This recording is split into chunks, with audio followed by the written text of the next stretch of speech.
অন্তরের জ্বালা যন্ত্রণা আরও বাড়তে রয়েছে। এটাকেই বলা হয়েছে তাদের ব্যাধিকে আরও বাড়িয়ে দেন। আল্লাহ তাআলা তাদের ব্যাধিকে আরও বাড়িয়ে দেন। তো এই অন্তরের তাদের এই কথাটুকু তারা প্রকাশ করতে পারে না, ফলে তারা যে অন্তরে জ্বলে পুড়ে মরতেছে এই কথাটুকু তারা প্রকাশ করতে পারে না, ফলে সে শারীরিক এবং মানসিকভাবে অসুস্থ হয় এবং বিপর্যস্ত হয়ে পড়ে। তো আল্লাহ তাআলা জোর করে কাউকে খারাপ পথে চলতে বাধ্য করেন না। মুনাফিকরা নিজেরাই ইচ্ছে করে খারাপ পথ বেছে নিয়েছে, তাই আল্লাহ তাআলা তাদেরকে সেই পথেই অটল থাকার ব্যবস্থা করে দিয়েছেন। সূরা আনআমের 110 নং আয়াতে আল্লাহ বলেন, ওয়ানুকাল্লিবু আফইদাতাহুম ওয়া আবসারাহুম কামা লাম ইউমিনু বিহি আউওয়ালা মাররাতিন ওয়া নাযারুহুম ফি তুগয়ানিহিম ইয়ামাহুন।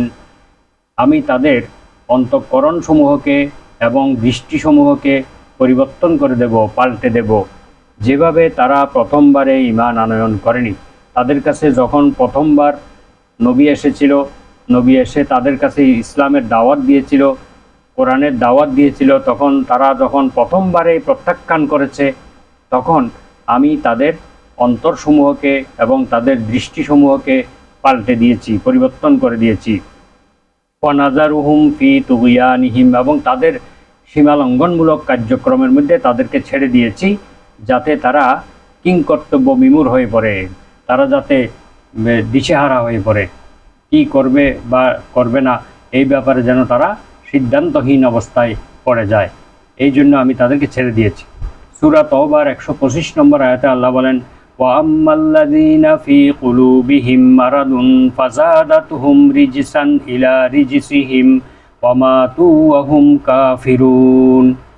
যাদের অন্তঃকরণের মধ্যে ব্যাধি রয়েছে, মুনাফিকির রোগ রয়েছে, তাদের এই রোগকে, তাদের এই অপবিত্রতাকে আমি আরও অপবিত্রতা দিয়ে বৃদ্ধি করে দেই, আর শেষ পর্যন্ত তাদের মৃত্যু হবে কাফির অবস্থায়।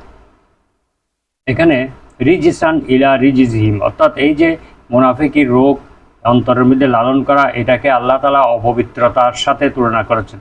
অর্থাৎ এই অপবিত্র কাজটাকে আরও অপবিত্র কাজ দিয়ে আমি বাড়িয়ে দেব। অর্থাৎ মানুষ যখন একটা অপরাধ করে, সে আরেকটি অপরাধ করার জন্য উদ্যত হয়, আকৃষ্ট হয়।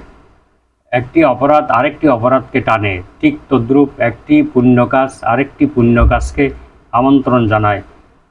ঠিক মুনাফিকরা যখন এই খারাপ কাজগুলো করে যাচ্ছে, তাদের দিন দিন তাদের এই খারাপ কাজের মাত্রা বেড়ে যাচ্ছে, ফলে তারা ভীষণভাবে কুফরিতে লিপ্ত হয়ে গিয়েছে এবং শেষ পর্যন্ত তারা